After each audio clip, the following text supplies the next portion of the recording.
And hello, Yu-Gi-Oh fans. This is Blade of Chaos here again, back at it with another video. Um, I am very fucking happy right now for reasons I'm about to get into shortly. But as I'm sure most of you know, a new alt format has dropped from heaven. Konami, small indie company, decided to grace us with Yu-Gi-Oh! Genesis.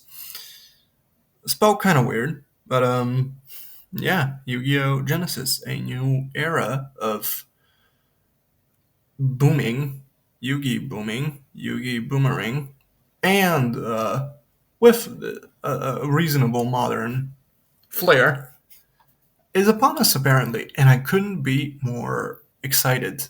Um, okay, so let's just get into like what Genesis actually is and what this entails for Yu-Gi-Oh as a whole and the format. Because obviously, as with any other format, it has its own set of special rules and stipulations, right? Okay, so what is Genesis? The Genesis rules are simple. This is the most important rule. No link monsters or pendulum monsters are allowed. Suck on that. Distant coder. Sorry. That tweet was fucking abysmal. But yeah, no link monsters or pendulum monsters are allowed. All other cards are allowed. The original field layout is used with no extra monster zones nor pendulum zones. Great, pretty straightforward. Um, we are going back to the original pre-extra monster zone and pre-pendulum layout. So basically, what you get for I don't know other old formats such as fucking Go or Edison, you get here field layout wise at least. Um, Rule number two: the standard forbidden and limited cards list is not used. Very very interesting, and this is the crux of the format itself. So there is no technically there is no list. I've seen a lot of people titled their videos saying that there is no ban list. There is a ban list, but it's uh, kind of a ban list. It's a set of limitations to the card pool, like different. It's a handicap system essentially. All those cards can be used except like monsters and pendulum monsters, as we've established above. Usual limit of 3 copies, max of any card still applies, which means you can't run fucking 6 Pot of Greeds. Deck construction uses a point system. This is the core of this of the format. Deck construction uses a point system. Some cards are assigned a point value. Most cards cost 0 points. The total point cost of cards in your main deck, extra deck, and side deck combined cannot exceed the point cap for that event. What this essentially means is that there is going to be a limit, point limit, set by the event, and you, as the player or the deck builder, cannot exceed that limit. You can't go over it. Which, I mean, it's fucking great. It allows for larger playability. There's much more possible diversity.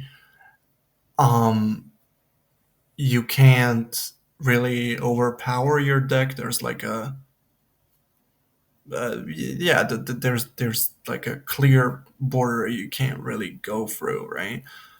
Uh, with this at least, it kind of keeps the balancing in mind, which modern Yu-Gi-Oh, as per Yu-Gi boomers, is surely lacking. So this is gonna force that balance onto the format.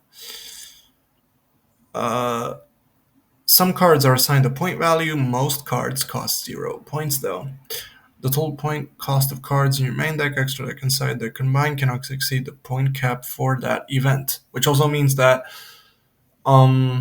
there is going to be, like, these types of stipulations aren't really specific to the format itself. They are more so curated based on what the events are gonna be, specific reasons for gathering, so to speak, which is also fucking great. It allows for great fucking diversity, which, let's face it, Yu-Gi-Oh, at least when it came to the meta game, or like meta-ish game, it was severely lacking in that department. So, yeah. And rule number 4, coincidentally also the final rule, the standard point cap is 100, but events can be run with any point cap or even a 0 point cap. Official tournament stores can set their own caps for their tournaments. Awesome. Awesome. So it's a store specific, a site specific, or an event specific format. Awesome. Uh, I don't really play Magic, but I've heard this is a sort of ripoff, or like a kind of Yu-Gi-Oh's take on a format, which is a point-based format present in Magic. I I cannot begin to explain how much I like this. Go here to create and print your deck list using the early access points tabulator tool. Go here, read up on the info and strategy tips for Genesys, learn how to play and how to build Genesys decks or modify existing decks. Okay. Um. Okay, let me.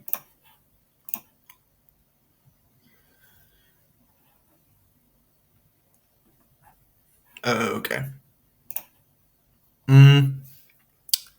It says here, what if I create the next great deck? Genesis the people's format. You, the duelist, will be driving most of the what? Fucking great website, Konami. Is the people's format. You, the duelist, will be driving most of the action behind the point costs of cards. We're planning to update the point costs regularly. Oh, so this basically means that maybe the the point costs are gonna vary based on how the people's meta looks like.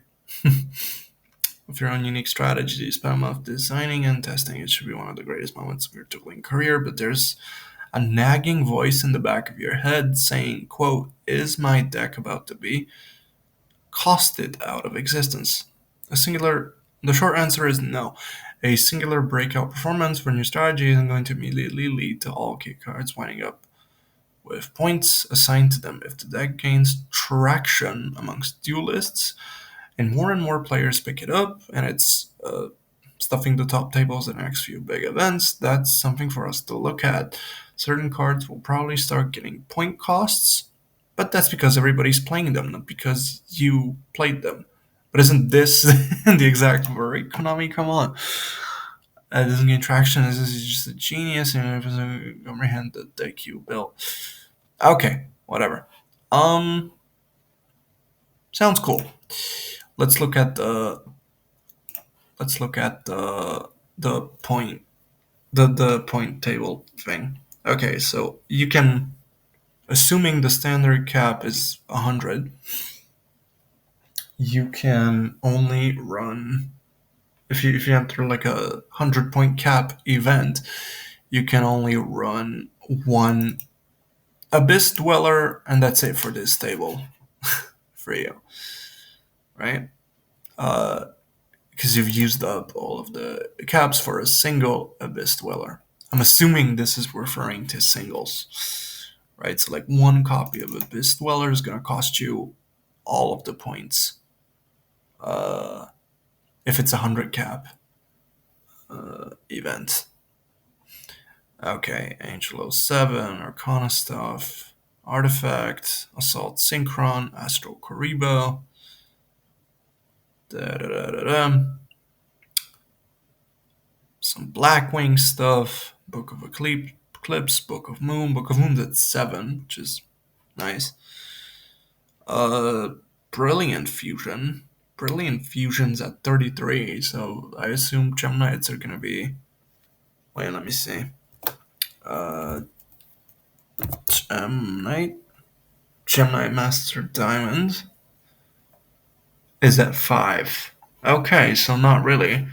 I was gonna say that the Gem Knights are probably gonna be hit pretty heavily, but not really, given that this is the only entry on the list when it comes to Gem Knights. Gold Sarcophagus is at 10. Okay, cool. Heatwave. Rizal stuff. Rizals are 20. Wait. Rizal. Wait. I'm illiterate. Rizal. Okay. So exit Rizal is at 25. Yeah, so it does seem kind of heavy. Ice Rizal's at 1. Rizal Detonator is at 20. And Dual Drive's also at 20. What about Malice? Nibiru, for instance, is at 10. So I guess you could run 3, but given given uh, the target audience for this, I'm looking at this from like Konami's perspective. Small indie company POV.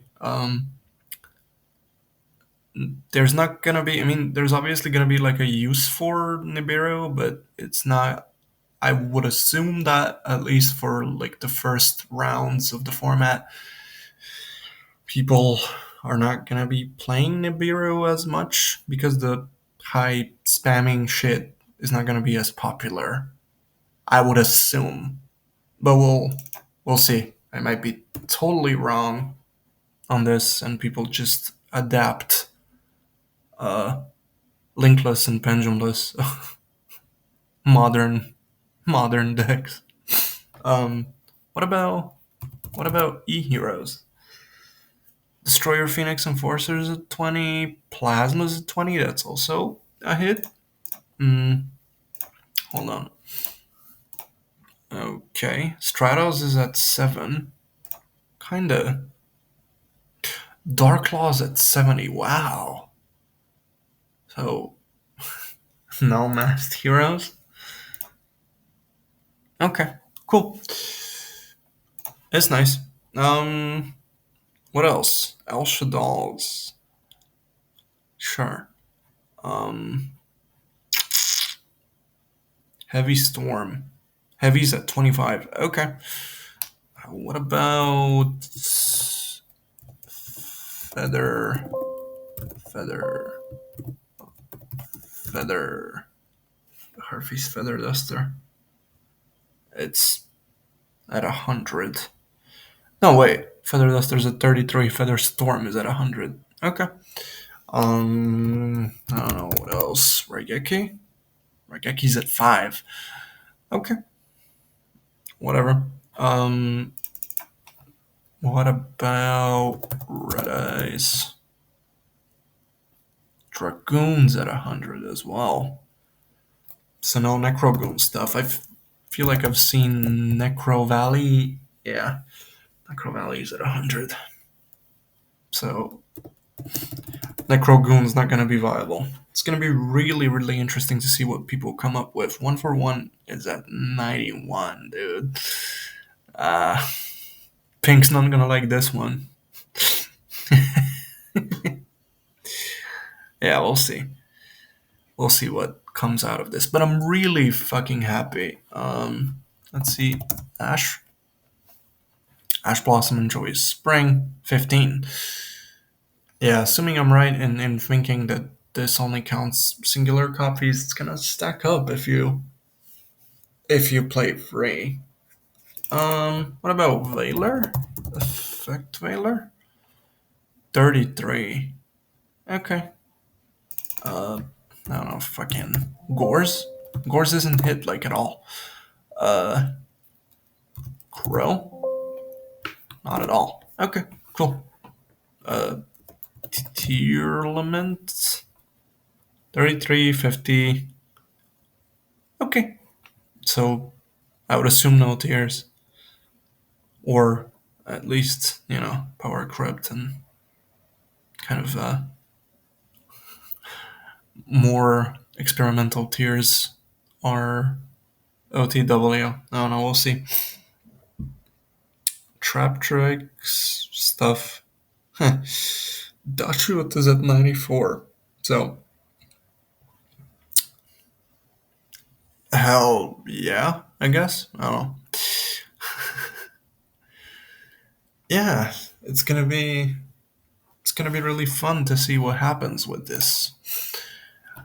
Especially because yeah, it's an anything can happen format, and I'm really, really, really fucking excited to see what happens with this. So yeah, we're gonna be looking at the situation up close. For in the coming days, weeks, months, years. I don't know. And yeah, let's see what the new format brings us. Excited to see what goes down.